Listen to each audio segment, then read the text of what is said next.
Hello friends, welcome to Comet Study Abroad. In this video, we are going to talk about USA student visa and how you can prepare for the visa interview if you are applying for a study visa in USA. So in this video, we are going to cover topics which is like a step-by-step process, that how you can apply for the visa, and then the required document list and the fees that is need to be paid when you apply for the US visa, and the important checks that you should do before applying for the visa, and the last, that what kind of a question that you could expect from visa interview. In the visa interview, the kind of a question which is very important for the overall outcome of your visa.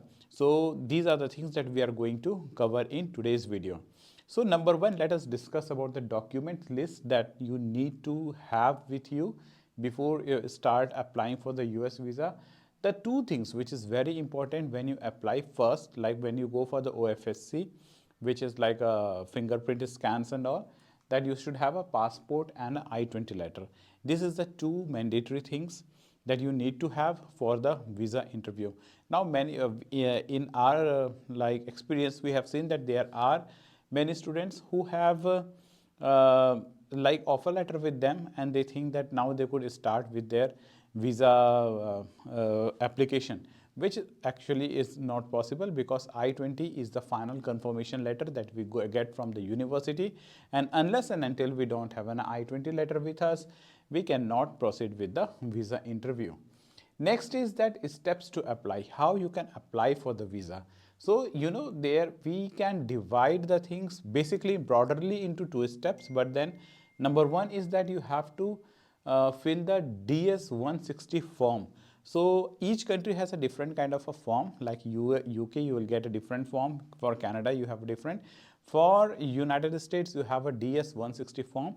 Basically this is a form where you give entire details about yourself, like your family, your the kind of an academic course that you are going to do, your background, each and every kind of a things need to be filled in this DS-160 form. Once you have done with the DS-160 form, then you have to fill the US visa interview scheduling form, that you have to choose your locations and other kind of a things in this step 2.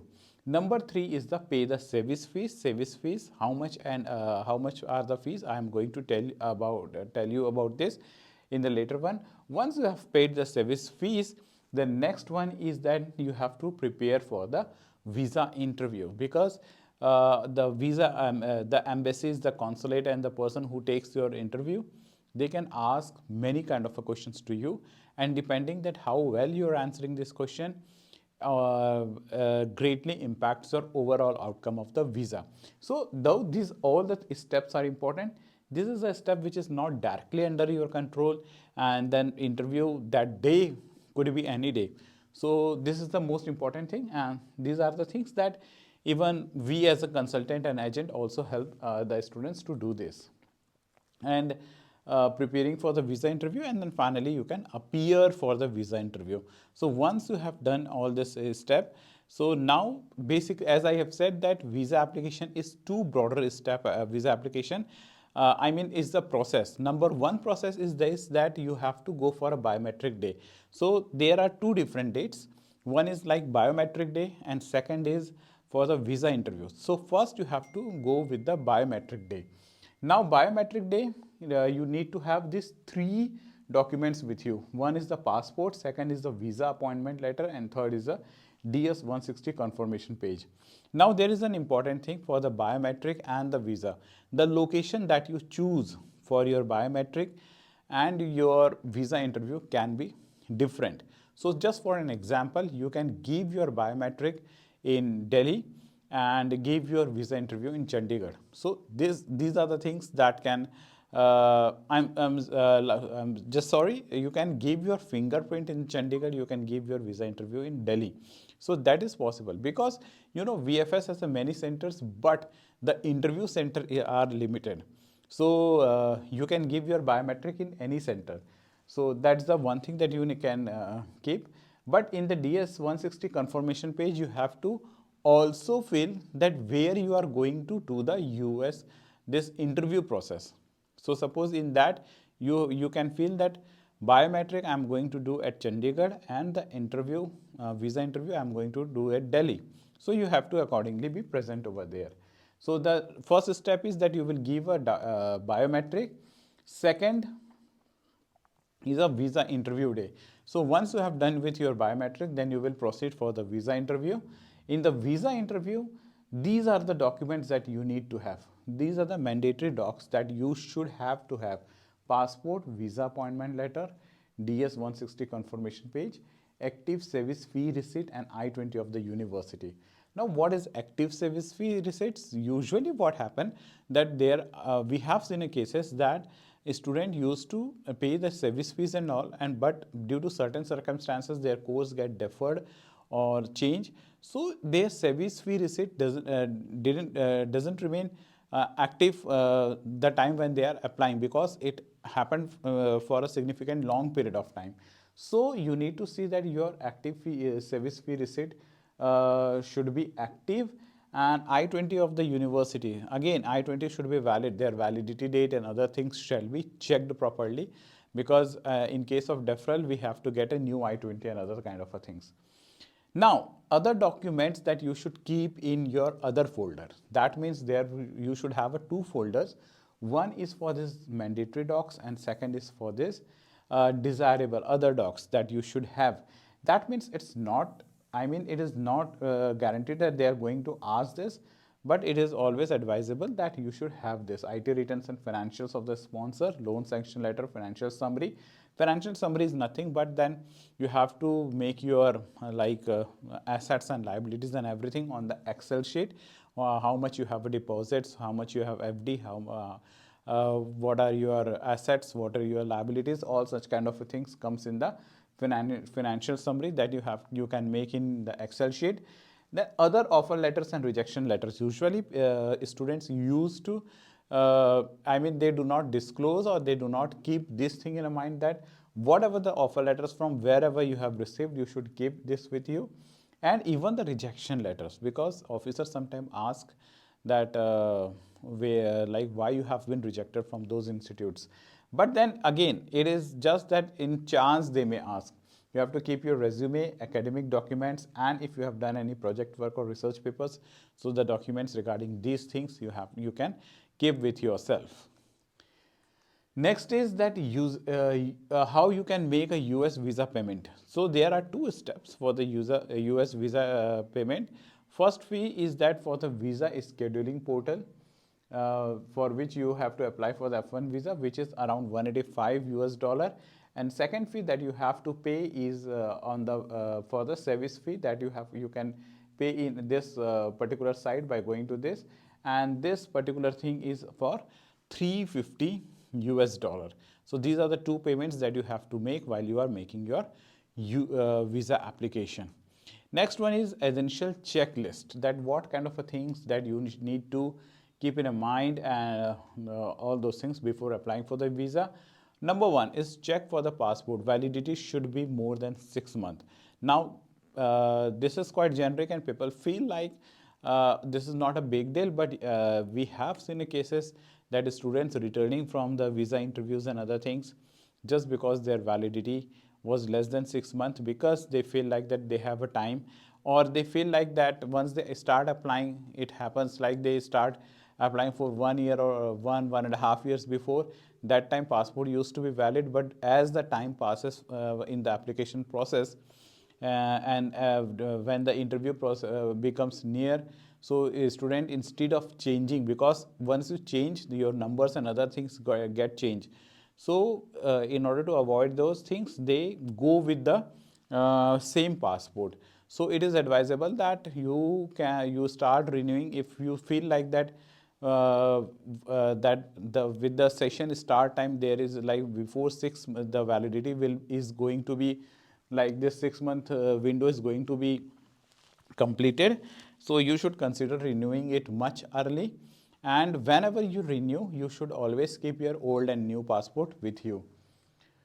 Second is check the student name I-20 to match with the passport. Again, this happens a lot in case when you change your passport name or something like this, and a lot of time due to certain clerical error or something. This happens.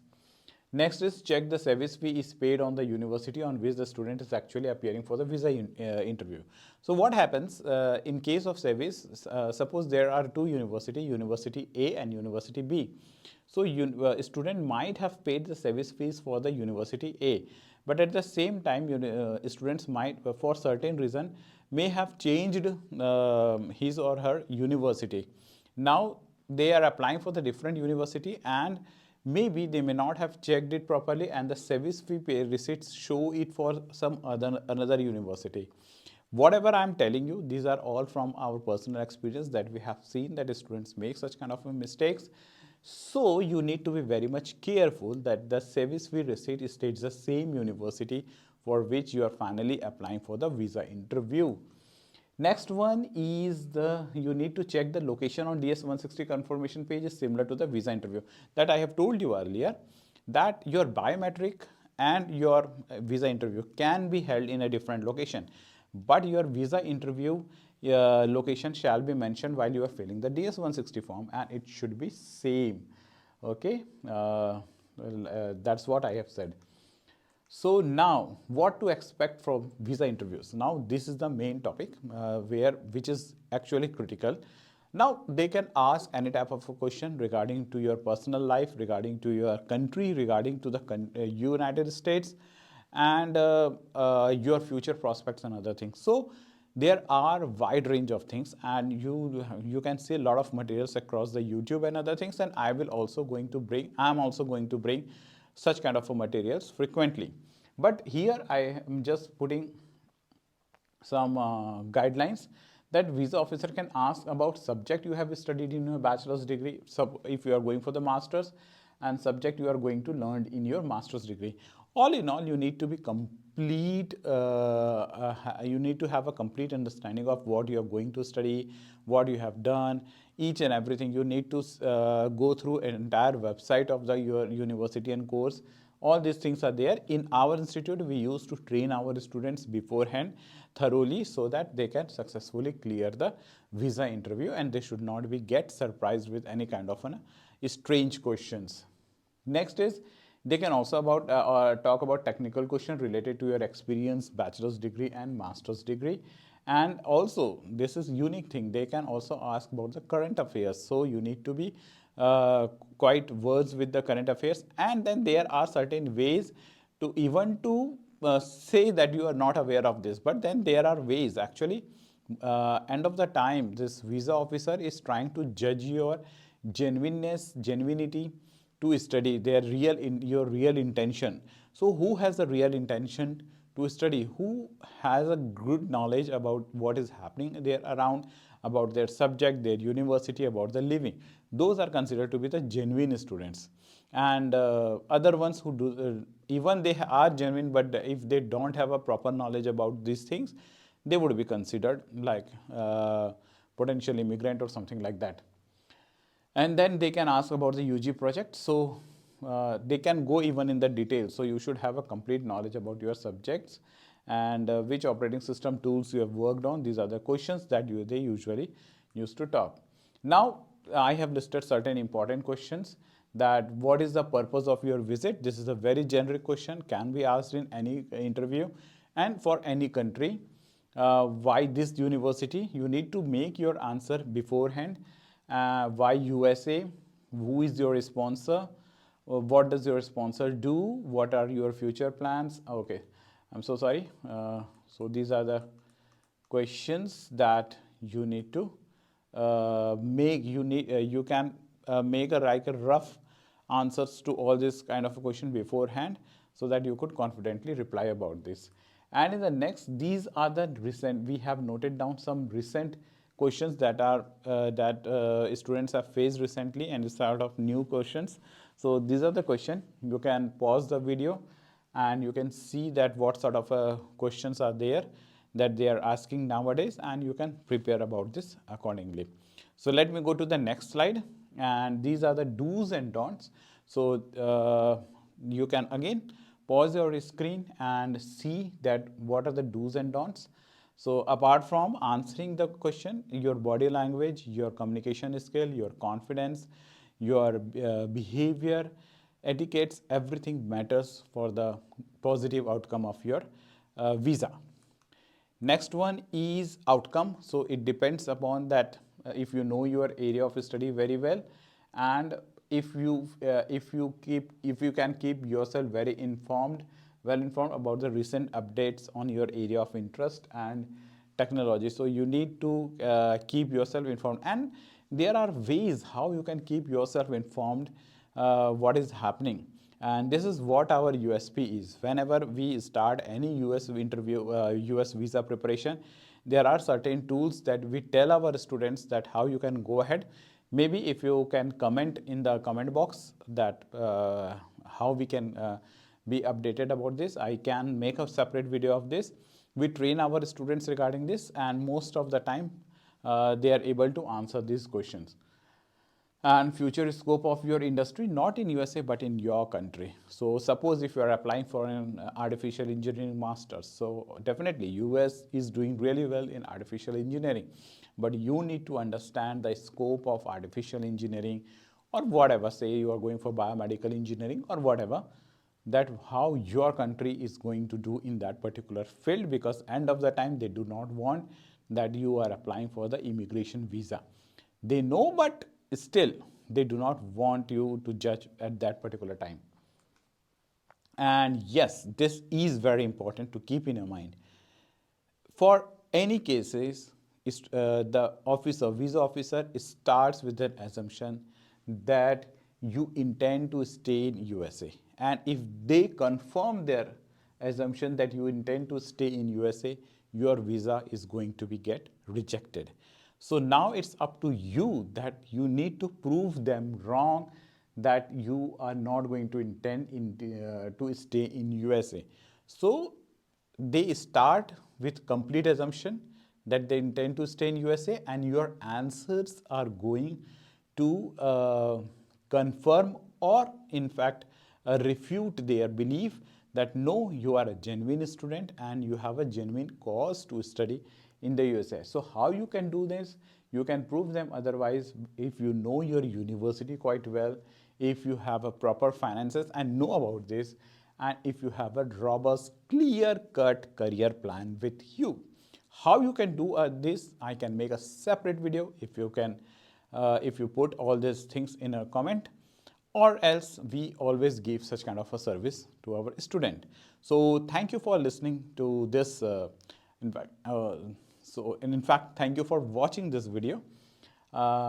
If you have an inquiry, you can mail us at educomet@gmail.com.